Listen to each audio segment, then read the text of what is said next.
हिमाचल में पीडब्ल्यूडी का नुकसान जो है 2000 करोड़ के पार पहुंच गया है। इसमें करीब बता दें 1895 करोड़ की चपत सड़कों के बर्बाद होने से लग गई है, जबकि 112 करोड़ रुपए का नुकसान पुलों की वजह से हुआ है। आपको जानकारी दे दें, पीडब्ल्यूडी ने 109 पुल जो है बरसात में प्रभावित हुए हैं। इनमें से 19 पुल बाढ़ की भेंट चढ़ गए हैं। बाढ़ की भेंट चढ़े सभी 19 पुल जो है दोबारा बनाए जाएंगे। पीडब्ल्यूडी ने इसके लिए भारी भरकम नुकसान की तो देखिए, आपको जानकारी दे दें कि ये जो पुल जो है क्षतिग्रस्त हुए हैं, क्योंकि जिस तरह मूसलाधार बारिश की वजह से तमाम मार्ग जो है वहां के मलबे टूटे, जिससे मार्ग बाधित हुआ, वही पुलों को काफी नुकसान हुआ, पुल क्षतिग्रस्त हुए।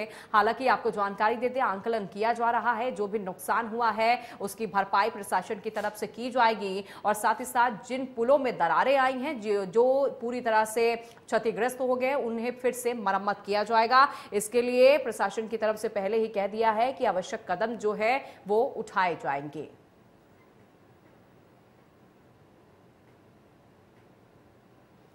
तो ये तस्वीरें आप देखिए, मूसलाधार बारिश की वजह से तमाम बांध टूट गए, तमाम पुल टूट गए और जो सड़कें हैं, जो रास्ते हैं वो भी बाधित हो रहे हैं। और यही वजह है कि 2000 करोड़ रुपए का नुकसान हो रहा है। जो आंकड़े सामने आए हैं वो आपके टीवी स्क्रीन पर भी हम आपको दिखा रहे हैं। सड़कों की बर्बादी की वजह से वही 1895 करोड़ का नुकसान हुआ है। हालांकि सरकार की तरफ से कह दिया गया है इन नुकसान की भरपाई की जाएगी। साथ ही साथ जो भी पुल, जो भी सड़कें खस्ताहाल हालत में हैं, उनके भी मरम्मत कराए जाएंगे और पुनर्निर्माण भी कराने के लिए सरकार की तरफ से कह दिया गया है। और हिमाचल प्रदेश में 99 साल के लिए सरकारी जमीन जो है लीज पर देने का दौर जो है अब खत्म हो गया है।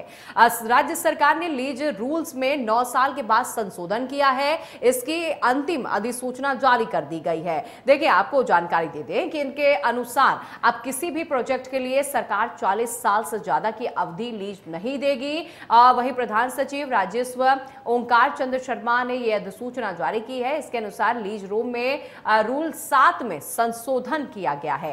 कहा गया है कि अब किसी भी सूरत में 40 साल से ज्यादा सरकार जमीन को लीज पर अनुमति नहीं देगी। वर्तमान में 40 साल की अवधि सिर्फ प्राइवेट और बिजली परियोजनाओं को लेकर थी। बाकी सभी परियोजनाओं में 90 या 99 साल तक लीज की दी जा रही थी। राज्य सरकार हिमाचल प्रदेश के village common land vesting and utilization act 1974, Himachal Pradesh की ceiling on land holdings act 1972 के दायरे में यह बदलाव किया गया है। तो जो जमीनें पहले 90 साल के लिए लीज पर दी जाती थी, वो प्रथा फिलहाल खत्म कर दी गई है, क्योंकि इसमें संशोधन किया गया है। अब 40 साल के ही जमीन जो है लीज पर दी जाएगी। ये हिमाचल सरकार का बड़ा फैसला है।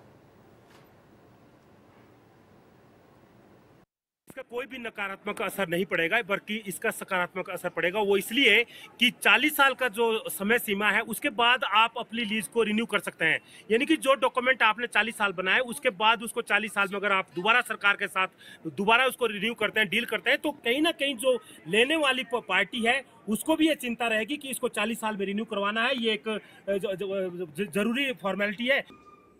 क्या वर्तमान सरकार ये बताएगी कि यदि आज फैसला आपको सही लग रहा है तो पूर्व में किया गया ये फैसला किस आधार पर किया गया था?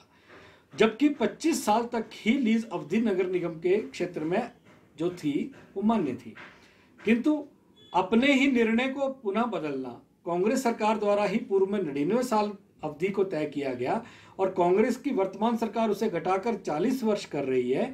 तो ये लीज देने वाले को और लीज लेने वाले को दोनों को ही समझना चाहिए कि इसमें किसका भला होगा और किसको इसका भुक्तभोगी बनना पड़ेगा। हिमाचल प्रदेश की आर्थिक स्थितियों के अनुसार उसमें मॉडिफिकेशन टाइम टू टाइम की जा सके, क्योंकि कई बार बाहर के व्यक्ति हिमाचल में जमीन लेने के बाद जिनके नाम पे, हिमाचल के लोगों के नाम पे भी लीज जो लेते हैं, वो अपना धनबल के जरिए उनके ऊपर अपना प्रेशर, दबाव डालते हैं। तो ऐसी भी कोई कमेटी बननी चाहिए जिससे कि हिमाचल प्रदेश में धनबल के जरिए